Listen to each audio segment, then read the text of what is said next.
Israel के निशाने पर वेस्ट बैंक के तुलकर्म इलाके की तमाम रिहायशी इमारतें भी हैं। वेस्ट बैंक के तुलकर्म में हमले की बड़ी तैयारी की जा रही है। इस वक्त वेस्ट बैंक की अगर हम बात करें तो तुलकर्म हमलों का सेंटर बनता हुआ नजर आ रहा है। यहां पर विनाशक ड्रोन तैनात किए गए हैं और उनके जरिए हमलों को अंजाम दिया जा रहा है। तुलकर्म में रात से भीषण हमलों का सिलसिला जारी है।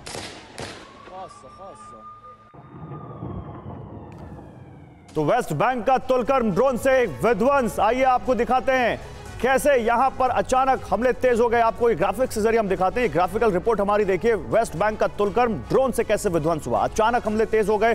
ड्रोन से हमले और निगरानी की जा रही है और ड्रोन से ही समीर मिसाइल भी गिराई जा रही है। बिल्कुल, और हमास के लड़ाकों के छिपने की यहां पर खबर है। यही वजह है कि आईडीएफ के जवान इस कदर एक्शन में नजर आ रहे हैं। ताबड़तोड़ कार्रवाई का सिलसिला जारी है। यहां पर बख्तरबंद गाड़ियां तैनात की गई हैं। शरणार्थी कैंप, यहां पर एक रिफ्यूजी कैंप था, उस पर भी बमबारी की गई है। कई जगहों पर दोनों तरफ से आमने सामने की फायरिंग की तस्वीरें भी सामने आ रही हैं।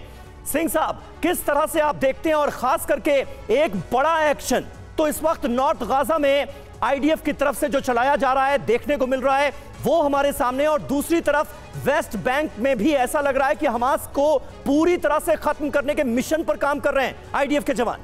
एब्सोल्युटली, देखिए मैं बहुत पहले भी थोड़ा बता चुका हूँ जी। एक जब भी आप किसी ऐसे अटैक को करते हैं, फौज जो अटैक करती है, उसका एक बड़ा इंपॉर्टेंट चीज़ होती है selection and maintenance of M. तो बड़ा क्लियरली आइडेंटिफाई किया था नेतन्याहू ने कि हम हमास को ख़त्म करके ही दम लेंगे।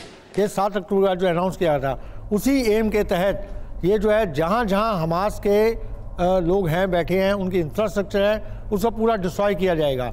मेन इफेक्ट उनका रहेगा गाज़ा में, जहाँ हम देखिए उन्होंने गाज़ा में लोगों को बोला, फिलिस्तीन को, नॉर्थ गाज़ा खाली करने के, साउथ में जाने के लिए, ताकि पूरा जो सुरंगों का इंफ्रास्ट्रक्चर है और जो वहाँ पर उनके जो असला पड़ा है या उनकी कोई भी और ऐसी चीज़ें हैं, इक्विपमेंट है, उसको डिस्ट्रॉय किया जा सके, ताकि हमास जो है आगे से उसका रिटर्न कभी ना इस चीज़ में कर सके।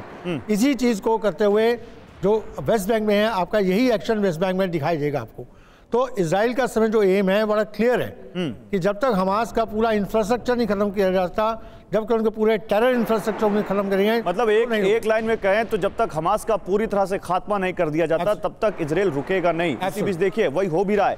गाजा में लगातार बमबारी कर रहा है इजराइल। गाजा में अल कुद्स अस्पताल पर हमला किया इजराइल ने हवाई हमला किया है। फाइटर जेट ने वहां पर बम गिराए हैं। हवाई हमले के बाद अस्पताल में आग लग गई।